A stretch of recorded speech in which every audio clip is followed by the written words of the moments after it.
Whispers in the dark. Welcome to the Deep Dive. We dive into complex stories, pulling out the details that, help you get truly informed. Today, we're looking into something pretty unsettling, actually. It's a personal account provided by a listener about their family. Our mission, really, is to unpack the series of very strange events. They seem to swirl around one particular object and some increasingly terrifying things a young boy was claiming. Yeah, it's a really compelling one. What strikes me is how it starts almost innocently. A parent trying to connect with their son Sam, who's 8, and pretty introverted. But that attempt, it takes this immediate, really chilling turn. It starts with him sleeping a lot, right? Wanting to sleep all the time. Exactly. Yeah. His doctor apparently described it as Sam wanting to just, quote, get away from reality, which, that desire right there kind of sets a disturbing stage for everything else. That comment from the doctor, it's heavy, isn't it? It makes you think about the parent's decision, then, to plan family activities, try to draw him out. How does that initial diagnosis or observation color how we look at what happens next, that desire to escape reality? That's the key question, isn't it? It puts you right on the edge. Are we seeing a kid's imagination running wild as a coping mechanism? Or maybe a vulnerability that, that opened the door to something else. So their solution was family time, new experiences, which led them to their first family hike. A seemingly simple decision. But it turned out to be absolutely pivotal. Pivotal is the word. Sam was apparently thrilled, which was unusual, running ahead on the trail, really into it.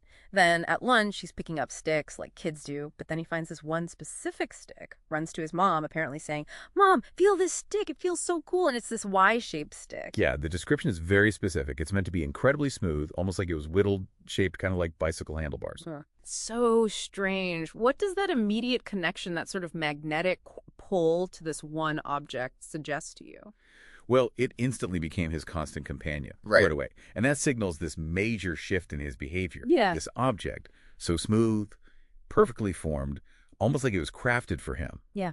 It becomes central. It makes you wonder, was it just a security blanket, something to ground him as maybe some psychological issues were starting? Or was the stick itself something more, a conduit? And that's where it gets really, really weird. Because soon after the hike, he goes back to sleeping a lot, but then things escalate fast.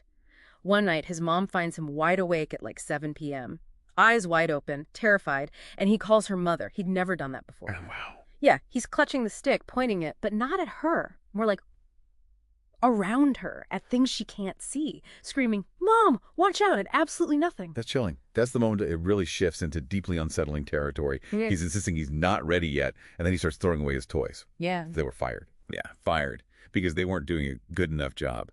He used the phrase, their time was up, which sounds very built up. where you could see it as maybe the start of some severe dissociation or just a child's mind trying to process something inexplicable, some external pressure.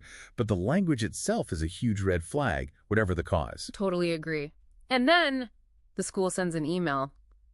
Serious flu outbreak. Like 5 teachers and 30 kids are sick.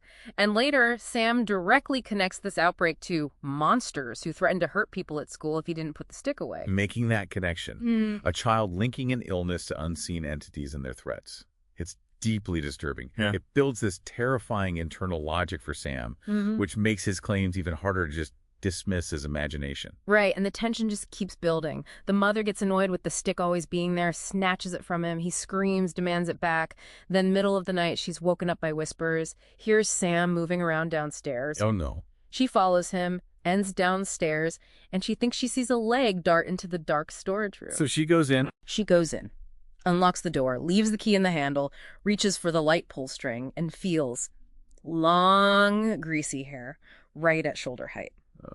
Then Sam giggles from the darkness and says, "Do you know how the clock ticks?" And she hears, "Tick-tock, tick-tock," the same voice she thought she heard from a loud clock the night before. This is nightmare fuel.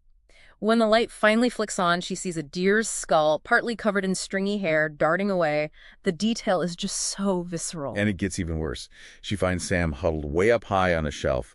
He claims he's stuck, needs help. She tries to reach him, and her hand runs to more of that tangled, greasy hair. Oh, my God. And then a voice, but this time in her head, says, "Do you know how the clock ticks? It is fed by death." Then the shelf collapses, she gets injured. These moments, they really challenge your perception. Is this some kind of shared delusion? Folie à deux? Or is the mother now part of this terrifying reality your son described? So, as we wrap up this deep dive, we're left with this huge, unsettling question.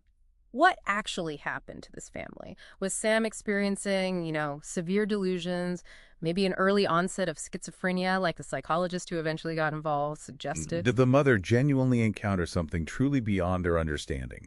Something that terrified her son, chanted tick-tock, threatened her life, just like Sam claimed the monsters did. Sam was so insistent that the stick protected him, and that the flu outbreak was real, linked to the threats. And you have to consider those horrifying details from the storage room, feeling greasy hairs, seeing a deer's skull move, that voice in her head, it is fed by death.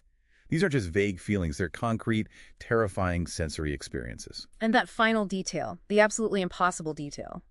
The storage room door, she unlocked it. She left the key in the handle. Right. But her husband and the police found it locked from the outside. And the key, it was later found inside the pitch-black room, dangling from the light bulb string. How does that even happen? What does that final, impossible physical detail tell us? It forces you to confront that line between perception and reality in this family's ordeal. It really challenges us, challenges you to think about what we accept as possible. Where do the boundaries of the mind end? And maybe, just maybe, something else begins. Like, comment, and subscribe.